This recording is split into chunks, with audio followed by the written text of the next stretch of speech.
And now, it's time for another Dice Tower review. Well, hello everybody from the semi-darkness here. As you can see, I have a new game called Blinks, which actually uses LEDs as part of the game, so I wanted to keep this in a darkened room, or mostly dark. That way you can see what's going on with this. Blinks isn't just a game, it's kind of a game system with a bunch of different abstract games in it. So you kind of put these together, they could break apart, and they have 18 different games, a base set, a expansion pack, and a new community pack out on Kickstarter. We saw this for the first time at PAX Unplugged this year, and it's kind of cool the way you can put together technology and gaming into a system. So let me show you how it plays.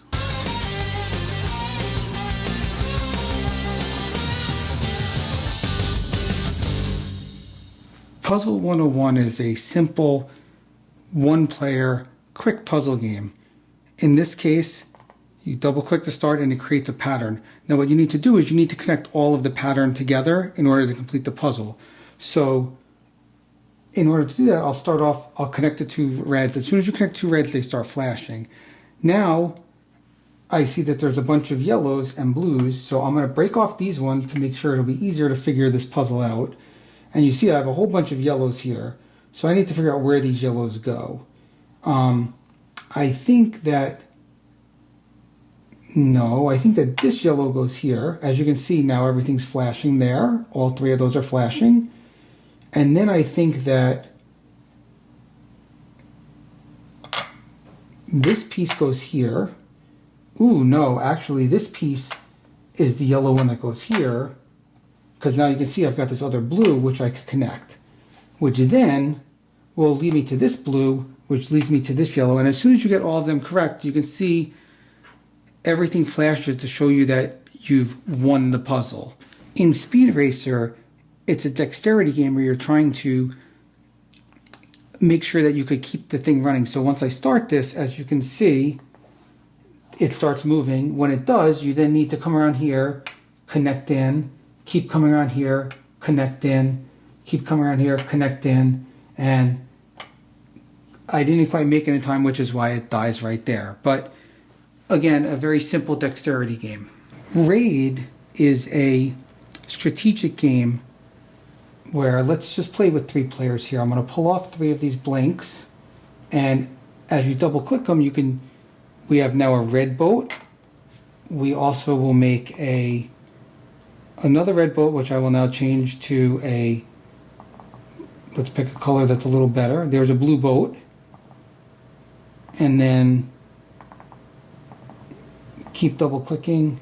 Oh, it looks like there's only a couple colors. We'll do a purple boat. So we have a red, blue, and a purple. So in this game, it's kind of a bluffing strategy game where everyone needs to pick a place where they're going to attack. So let's say red goes first, and red wants to attack this island. As you can see, red attacked there. Then blue, and everyone's going to keep their eyes closed. Blue will then come in, and blue might attack the same because blue doesn't realize red went there. Then purple will go in and attack a different area. After everyone has gone, what you do then is you double click any of them, and it shows you see blue and red flashed, and it showed you that both blue and red ended up there, but purple, as you can see, took that. So now they would do another turn. Let's say red attacks here, and then purple attacks here, and then blue attacks up here. So now they've attacked in 3 different spaces. When we double click, not only do they get it, but purple here is going to expand out. The game will end when all of the green has been taken over by people raiding in, and whoever collects the most area will win the game. Fracture is a abstract strategy game. As you can see, everything's the same color, but you can double click to change colors in order to pick the amount of players. So in this case, I'm going to set it up for a 3-player game by picking 3 different colors. Let's pick blue, yellow, and I'll keep the red, orange there. So here you go. We now have the three different players. And as you can see, the game is very simple. You can split this into 2 pieces. When you do, they must be whole pieces, and then you need to get your piece not touching any of your own, but touching at least two others. So let's start off if blue goes. Blue might crack it like this. So now blue will have this touching here, and he might turn around and do something like this. As you can see now, the blue piece is touching two yellows, or it could be touching an orange and yellow, but in this case, two yellows, so it starts flashing. If you get all of your pieces flashing, you win. So now orange might turn around and say, okay, I'm going to crack this, and turn around and make blue's piece stop flashing because now blue is touching blue, but now orange's piece is flashing. So yellow might come in and say, I'm only going to break a single one, and I'll just tuck myself in there. It's that simple of a game, but obviously when you're fighting other players, you need to make sure that you can get all of yours separated by the end of the game.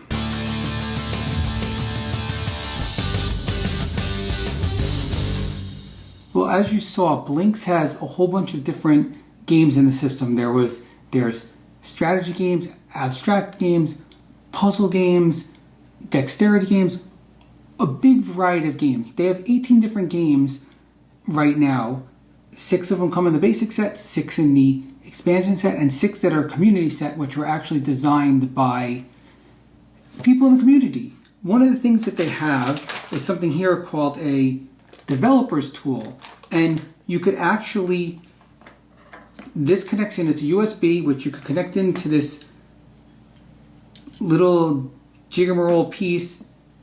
There's a way to open these. There's a little thing, you could come in here and you could open it using this tool, come in here and you could actually open these, and when you do open them, I'm not going to do it now because I don't want to break it on the camera, but when you do open them, inside is not only a battery that you can change, but also there's prongs where you can go and you can program your own game. So one of the cool things about this system is that it's infinite. Anyone can program a game. If you program a game and they like it, you can put it on their website. They have a whole website, Move38, where you can go and you could put up your games. You have to design them. So they wanted it to be much more community-like than just these games that they put out at the beginning, which I think is really cool. I think that they started with 12 and now they had 6 that you, people at home, created, which gives inspiration. Me, I'm not a designer. I don't think that I could actually create my own games, but I love the fact that you can take this, use their app and figure out a way to program your own game, which is very, very cool. I mean, if you're a budding designer and you have an idea of a game, whether you want to do a simple abstract game or a more complicated strategy game, go in, play around, and you could reprogram these. They have blank ones. As you can see, I have a whole stack of blank ones here, and the blank ones you can just program whatever game you want into it, which is really cool. You could also use the blank ones to add on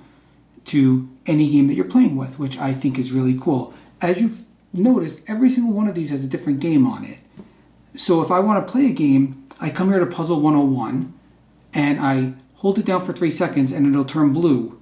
So there it goes, it's now flashing blue, and then I connect it to the other pieces. As you can see, they're now taking the data from Puzzle 1, and they're all going to turn into Puzzle 101. So this is the way you can change from game to game. As opposed to other systems where you have to pull out pieces, put pieces in, this is all comes in it. It's really cool technology. In a few seconds here, you're going to see these are now going to be Puzzle 101. It takes a few seconds because obviously it's sending data through all of these, but the fact that I could do it, and there you go, there's Puzzle 101 ready to go. As you can see, there's a puzzle for Puzzle 101. Now, on the other hand, let's say I want to play Fracture here. I can then take my blank blinks, which, by the way, are still colored from when I showed you them before, but they usually go off. They do have a timer that turns them off so you don't waste the battery, but let's just put these all in here for now, and let's turn them all into Fracture so we can start a game of Fracture. I'm going to hold this down for 3 seconds. It's going to start blinking blue, as you can see, and now, oh, there, they went to sleep, but now they're going to wake up. So they went to sleep, as you can see, but now Fracture is waking them up. So they do go to sleep, so you don't waste your battery. It's going to program in Fracture, and eventually we'll have all the pieces for Fracture. I love this, that you could literally take one game, obviously of the 18 that they have, you connect it to as many pieces as you want. So you can make a bigger game if you're playing with 6 players Fracture as opposed to 3-player Fracture. Instead of using 12, you could throw in more and make it 18 pieces in here, and now you could add another 2 players in or another 3 players in. You could add all of these together. I have 24 pieces here. You could do a full 24 pieces and play a 6-player game with 24 pieces, which is really cool. The fact that this is expandable, I love that. I love the way everything looks. I love the LEDs. I love the technology. The fact that you could come in here and program all of this and do whatever you want with it. There's obviously a wide variety of games to start, but there's infinite games because you at home could program a game. You could come here, you could put in what you want, you could create a game. If you're smart, Tom created an abstract game a long time ago, Vicious Fishes. Imagine Vicious Fishes in something like this. I think that would be really cool.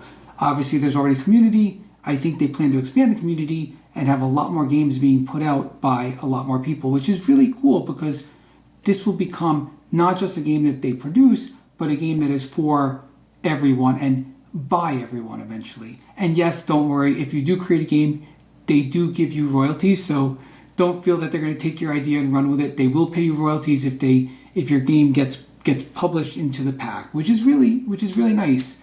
One thing that I like about this, you've played games like Hive before, which are also using the same hex system, but because these are using the magnets and they clip together, unlike Hive where you only take one piece out at a time and move it, here you could crack it and take a whole block, and now I've got 2 blocks, I turn it into 1 block. I love the whole, what you can do with this, what they've done with the magnets and the way you can connect these in any way you want. You know, now we've got sort of like 2 islands here. I've got 2 islands going, and you could do all sorts of things with this. It's really cool, the technology, the fact that you could program from game to game, the fact that you could do this. I absolutely adore what this is doing. When we talk about games that have technology and technological advances in the board game world, this is something I never thought I would see. We saw it at PAX, and I was like, what's that tent? And they were in a tent because they want you to see the vibrancy of the lights. Obviously, I'm trying to keep it dark, but enough that you could still see me.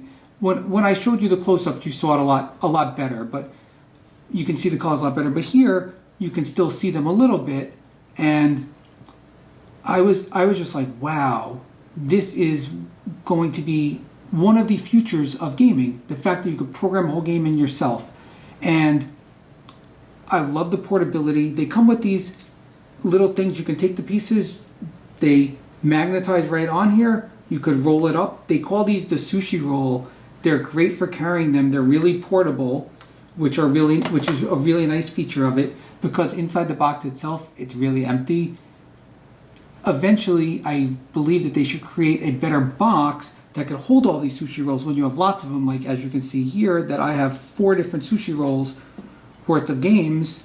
So I would like a box that could hold these sushi rolls, because as you can see, it sort of doesn't fit sushi roll style. They come in the box flat, but you need to eventually get them back into a box so you have somewhere to carry them rather than carrying around a bunch of these in your pocket. I mean, they've told me that you can come here and you can do them in sets of 3. And when you do them in sets of 3, you can then stack them, and you can use 3 sushi rolls for 18 of them by just wrapping the sushi rolls kind of in a shape like this. Actually, looks like 2 sushi rolls. So I could come here with 2 sushi rolls, and if I could do it right, I could come here, and now I've got 18 of them sitting with 2 rolls instead of 6 of them with 1 roll. But again, they need to find a way to store these. So maybe a bigger box. I would love to see a bigger box for this, but I like the idea that you can store your pieces using these magnetic holders, which are really comfortable, really nice. And the feel of these, you can't really tell on camera, but the top part where you squeeze, let me find one of the games because I have some blanks in here. Puzzle 101, again. I'm going to pull the blanks away for a second so I could reprogram back to Puzzle 101. But it's really soft. I don't know how well you can see this, but I'm going to hold this as far as I can out. I'm going to use even my index finger here, and I'm pushing, and you can see I'm clicking. I hold it down for 3 seconds. This is kind of the material. It feels like a soft rubber on the top, which is cool. Hang on, let me get it so it'll program. I'm holding it out for 3 seconds. It'll turn blue. It'll start spinning. In a second here, there it goes. And once I do that, it should turn blue here. But basically, when it does, there goes the spin, and didn't quite get it programmed now. We'll just leave it as it is while I finish explaining how much I like this technology. There's apps. A lot of games use apps now, or a lot of games will use apps in it. The app is built in your pieces itself. This is really, to me, this is a next level. I think that the technology is great. I think that everything about it is what you would call the, I guess, future of gaming. And I would love to see more games that come out with this technology. So what I'd love to, there it goes. I think I just got it programmed. What I'd love to see is more designers. Right now, the designers that they use for the community set were just people like you at home. But could you imagine Reiner Knizia playing around with this and what kind of game he could come up with, or Eric Lang and what kind of game he could come up with? And I think that's what's really good about this, is that you can do that. So this, I really believe, is, when we talk about most innovative games of the year, this is something that in 2020 is the most innovative game of the year to me. I've never seen something at this level where you could literally program from game to game. So there we go, I got it working.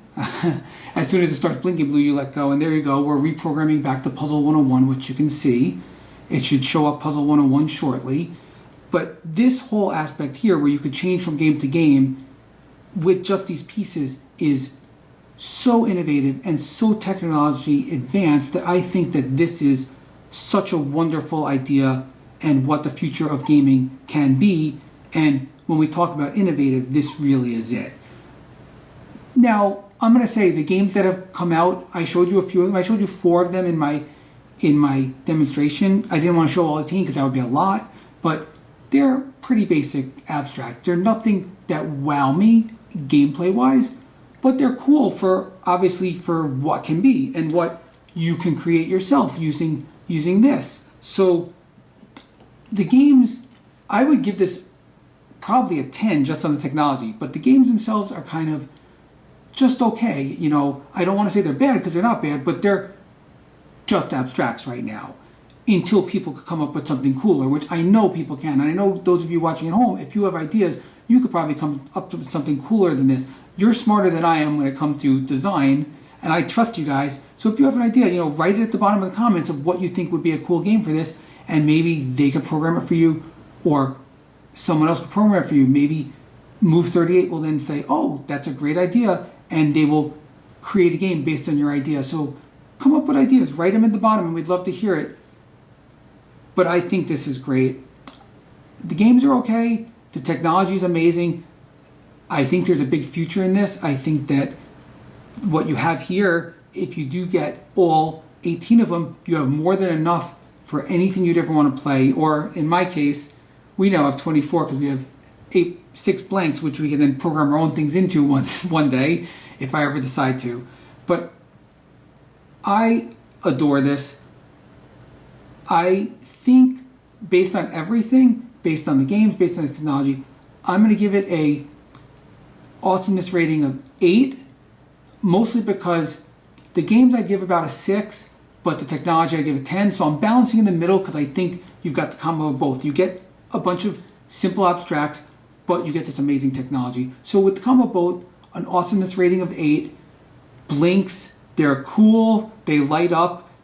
If you play them in a dark room, even darker than this, shut the lights down, you can play this at night, over a campfire. This is cool, this is the future, this is Blinks.